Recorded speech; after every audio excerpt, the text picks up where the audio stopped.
Hi there, it's James here. Simple living on a boat. I've got an interesting video today because I'm in a house. I've come to visit my brother for a day or two in Cheltenham in the UK, and for the first time in many months, I've been able to take advantage of being in a house. So that's really interesting to me, and I thought I would share with you some of my observations. Yes. So it's quite it's warm. That's quite intriguing. It's the middle of December, and it's very comfortably warm. And the thing is, I woke up this morning, and I did not have to sort of in a state of being very very cold run over and light a fire and wait 20 minutes for it to warm up a huge hunk of cast iron and then slowly radiate out towards me. That's very convenient. It's very nice. However, I like lighting the fire. One thing I should stress is that none of these observations are judgments or criticisms. I try to be as non-judgmental as is possible. That's not easy, as I'm sure you know, but I do attempt to try and perceive things as they are and not make good or bad judgments about them. Just sort of try and enjoy everything for what it is where possible. So yeah, the warm was a big factor. It's carpeted floor. It's quite nice as well. I suppose it keeps the warm in. I noticed while I was sleeping last night all the myriad little electronic things, which I've always had myself when I used to live in a house, but I'm acutely more aware of them, like the humming of fridges and the winking of lights on modems or on televisions, little electronic glows all over the place. Boats, because on our boat anyway, because electricity is such a resource, you wouldn't leave anything on that you didn't need to. Even LEDs and stuff, we wouldn't have anything that sort of sits permanently on. So it's very basic in that sense. Most of the time there is no electrical current passing around. I guess in phones, I suppose there is, yes, but they're normally on silent. Another thing I noticed is the water, which is rather splendid. I could just go in the kitchen and turn the tap, and water comes out very, very quickly. Very fast water, essentially unlimited supplies of very, very fast water, and it doesn't make grinding noises when it comes out because the pump doesn't start up, and the electricity in the house does not run low, which stops the pump working, which means you can't have any water. So that's nice as well. The toilet as well. We use an Elson toilet, which is essentially like a plastic box that you have to empty every few days. A lot of people wouldn't enjoy that process, understandably. So it's really nice to just be able to flush it. However, what's the cost of being able to flush a toilet? National sewerage systems and immense immense infrastructure, sort of sewage infrastructure in order for you to be able to flush that toilet instead of just emptying your box.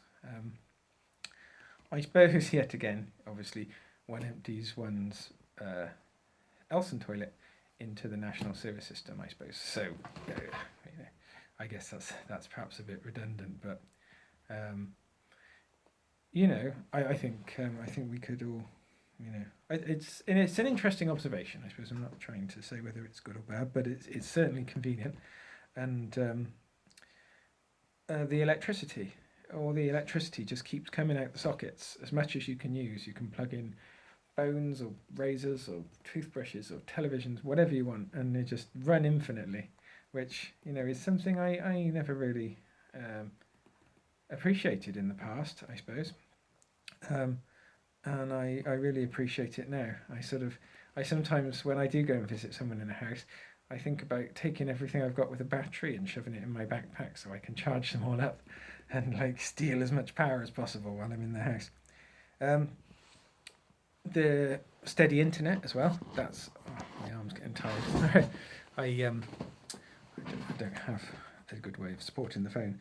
Yeah, the steady internet is very handy. It just it's reliable, and it's half the price that I have to pay for mine. So that's certainly useful. It's also, you don't just something simple. There's the space involved in a house. Is my brother lives in a small flat, but still you can sort of walk around the place quite easily. You don't keep bumping into each other and stuff like that. There's lots of space. There's separate rooms. It's it's something which sort of which sticks out that I really noticed before.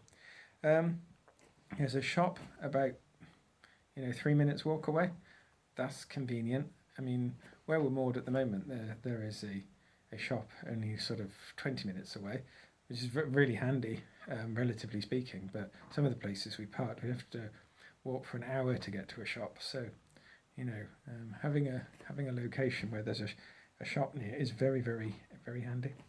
I mentioned the bathroom, didn't I?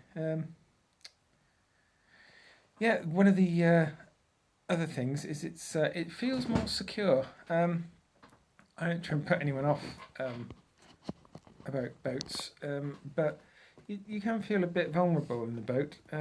You park somewhere, you're not really sure what the area is necessarily like.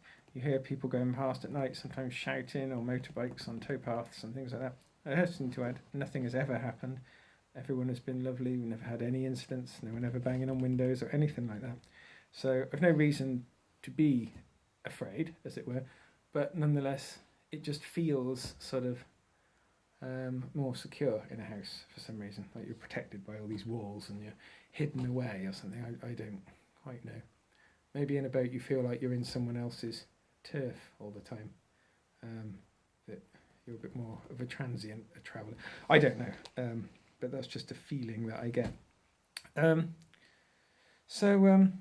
I had actually wanted to finish this video with a little quote from a book that I read last night. But I took a photo of the quote on my phone and ready to read it out, and I can't use my phone now 'cause of the video, so I'm sorry about that. So I just have a little excerpt of it that I've got, which is you can skip the pursuit of happiness altogether and just be happy. So I don't know, that's perhaps taken out of context from the whole quote. It's not as good. But anyway, those are my main thoughts. It's a big comfy chair as well. There'd be room for this big comfy chair.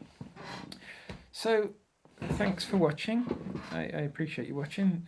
If this was interesting, give me a thumbs up. And consider subscribing as well. So thanks very much for your time, and I'll speak to you again soon when I'm back on the boat. All right, bye-bye.